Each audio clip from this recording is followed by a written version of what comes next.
Hi, this is Dan. We're talking about estimating, and now we're going to talk a little bit about rentals and equipment.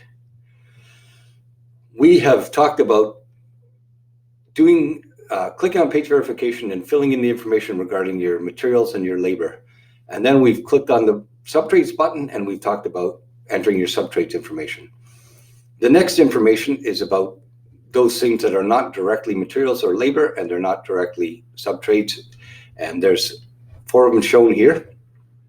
So I'm going to click on rentals and equipment, and we go to the rentals and equipment page, and it's divided into 2 sections: rentals and equipment and crew rates. When I click on the word rentals, I get a place to list all of the rentals I have for this job. So let's say I'm renting a scissor lift. The unit is hours. The rental rate is $110 per hour. So I just enter here how many hours I'm renting it for. Let's say 2 days, so that's 16 hours. And it will add that cost to my estimate. Rentals is very basic, very easy. The next one is rates for machine and crew. This one's a little more complicated. This one, we have a list of typical machinery that you need a crew rate for. You can select one or you can create your own at any time. This rate number, I'll show you in a second. This charge out rate number is blue. That means it's pre-calculated, so you can't change it here. I'll show you where you do change it. All you do in this case is set up the number of hours that you're going to be using that piece of equipment. So let's talk about how you create the crew rate or equipment rate. There's a create equipment rate button up here. When I click on it, I go to the create equipment rate page. The first thing I need to fill in is which equipment rate I am calculating. There are 50 possible equipment rates you can calculate. So let's say I want to calculate equipment rate number 1.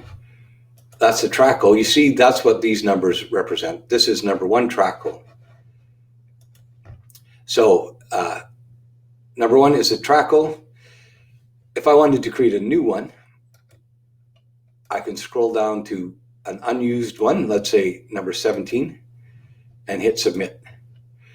And now it says equipment rate number 17. And now I can enter a title for this. Let's just call it Backhaul. I know there already is a Backhaul, but this is for the purpose of demonstration. And now I hit submit, and Backhaul is officially number 17. How many people does it take to operate a Backhaul? Well, you've got a driver, and often you've got a crewman on the ground who's moving things and digging and things like that. So you would list those 2 crewmen.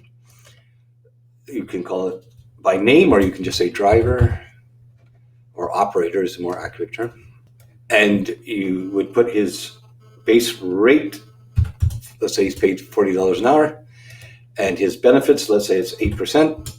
And you've got, I'm just going to call him a laborer, and you're only paying him $22 an hour. He gets the same benefits. So now we've listed all of the costs for the labor involved in using this backhoe, $66.96.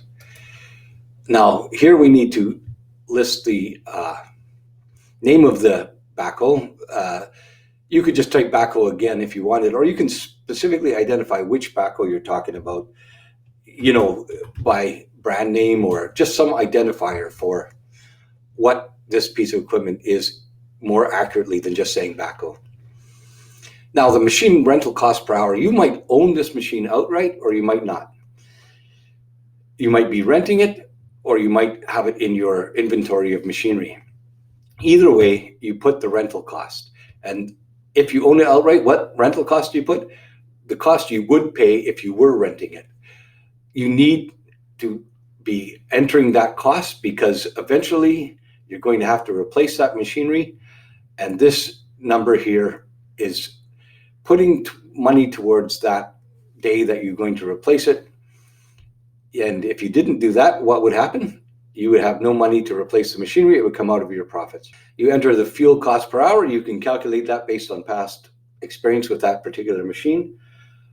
Let's say it works out to $8 per hour in fuel costs. Insurance costs per hour, let's say that's $12.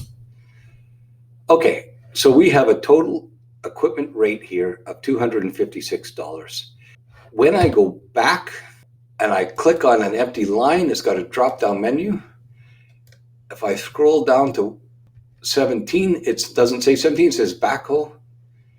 I hit enter and it fills in our rate. All I have to do now is put in the number of hours we're going to have the backhaul on site, let's say 1 day. And it will add that to the estimate. And that's how you do crew rates. That's it for this. I'm going back to the home page and we will go on to the next video. Thank you.